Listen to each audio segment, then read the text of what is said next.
Do you like the hippie aesthetic? Just like me?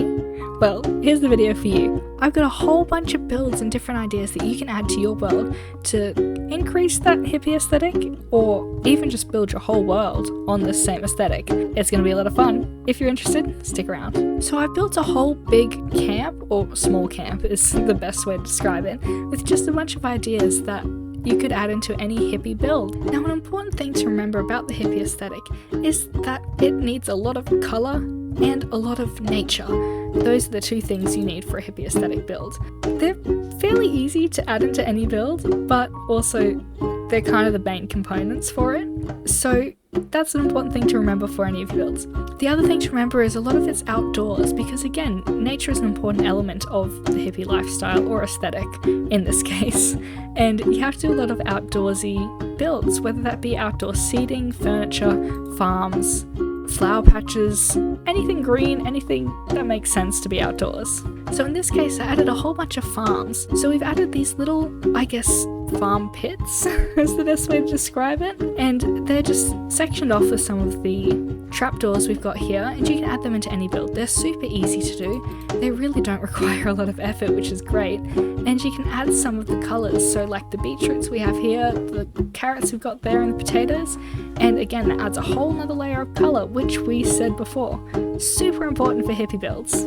Another way you can add farming elements into any hippie build is the same thing we said over at the cottagecore that we did the other episode, and that's some rolling hills. So these are just wheat seeds. You can put them all the way up hills if you want. You can just have it in one area, but anything counts. It looks really great. And don't forget to add a whole bunch of composters just around to make it look like it's alive, or at least being used. Another way to add nature into any of your hippie builds is by flower patches.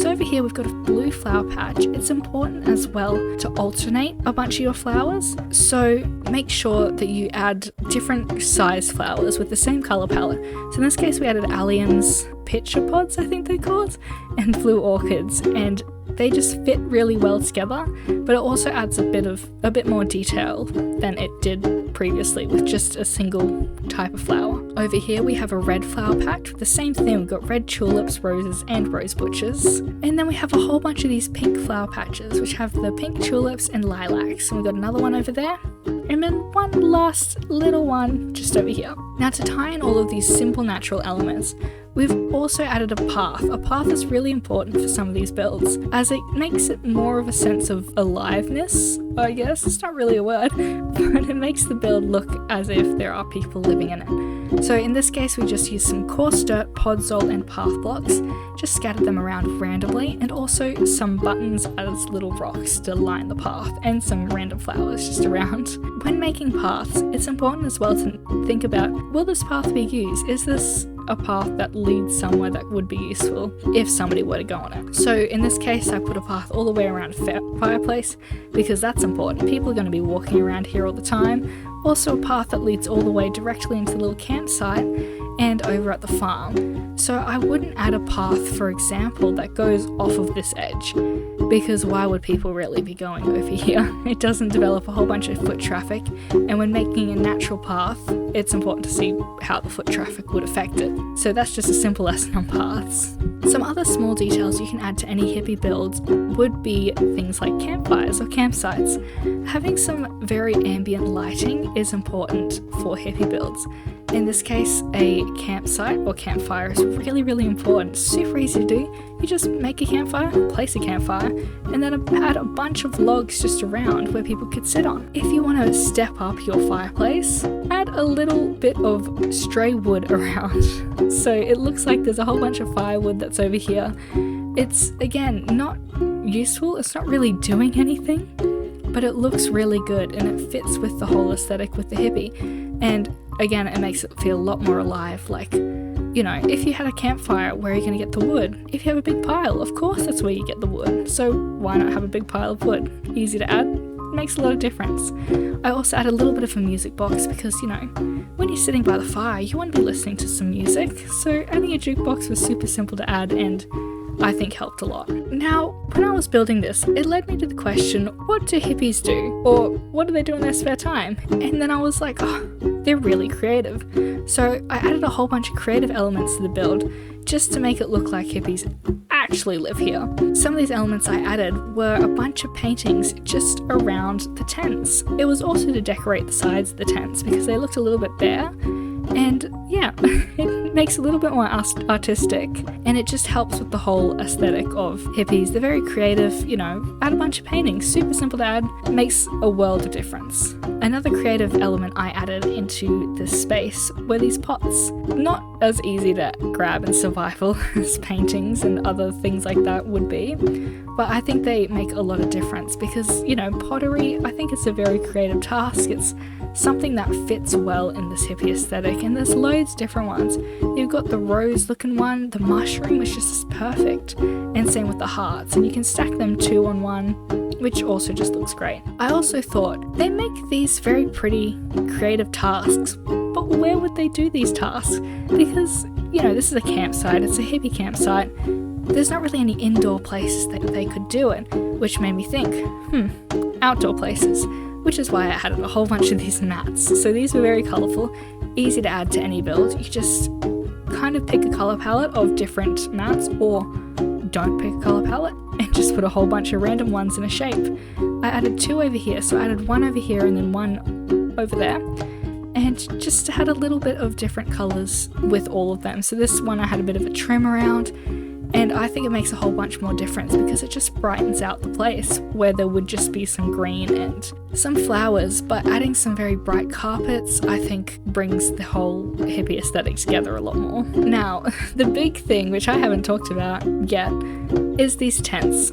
Again, hippies are very outdoorsy people. I added a whole bunch of tents.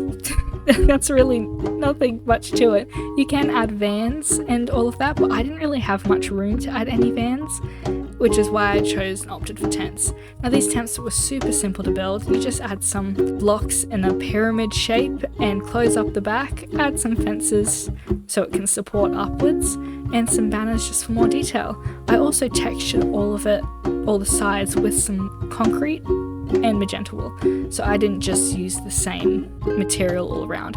In this case I used snow blocks because they fit a little bit better, and yeah, they ended up looking pretty good. You can add any interior you want into this. I kept this very natural and just put a bed because this is more of a transient place in my world, so I didn't have to add a whole bunch of stuff. Now, I was talking about the ambient lighting of the campfire just before, but there's a couple other things that you can add that will help your ambient lighting, I guess, be a little bit better or fit more. So I had to think about what's the best outdoorsy kind of lights, because again, this is a campsite. So I opted for some candles and lanterns, but we'll get to the lanterns in a second. So candles are super simple to add. They've got loads of different colours. I opted for just these plain ones. I don't think they're white. I think they're just the normal candles. And I just scattered them around the place and lit them because again, the particles also make it feel a lot more alive and also a little bit more cluttered, which just makes sense with the hippie aesthetic. Now the lanterns that I added are probably my favourite feature of the build. I love doing lanterns like these. I made a whole bunch of string lights or fairy lights, and again, they're really easy to add, but I love them so much for any outdoorsy builds. I propped them up on some cobblestone wall, and then put the fence in the middle just to feel like it's got a little bit more support. And when you add these lanterns, spread them out a fair ways away. They don't have to be evenly spaced. In this case, I didn't evenly space them at all.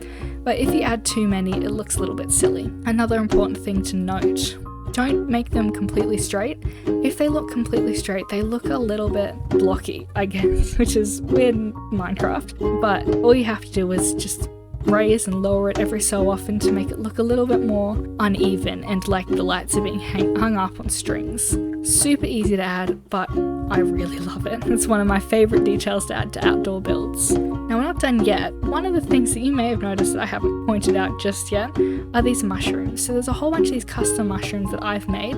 They're super simple to build. You just put a cross and a square under it, and then just a little stalk. This one I made a little bit bigger, and it's the same premise. I've just put a cross, square, and then I just went down one more level, and then I also added a little one coming off the side of it. These look really nice. They add a bit of a fairy tale element to any hippie builds, which, although again I've stressed about how much you want to make this look a little bit more realistic to real life, and then I've gone ahead and added giant mushrooms. But these mushrooms we can add in Minecraft. They look really cool, so why not add them?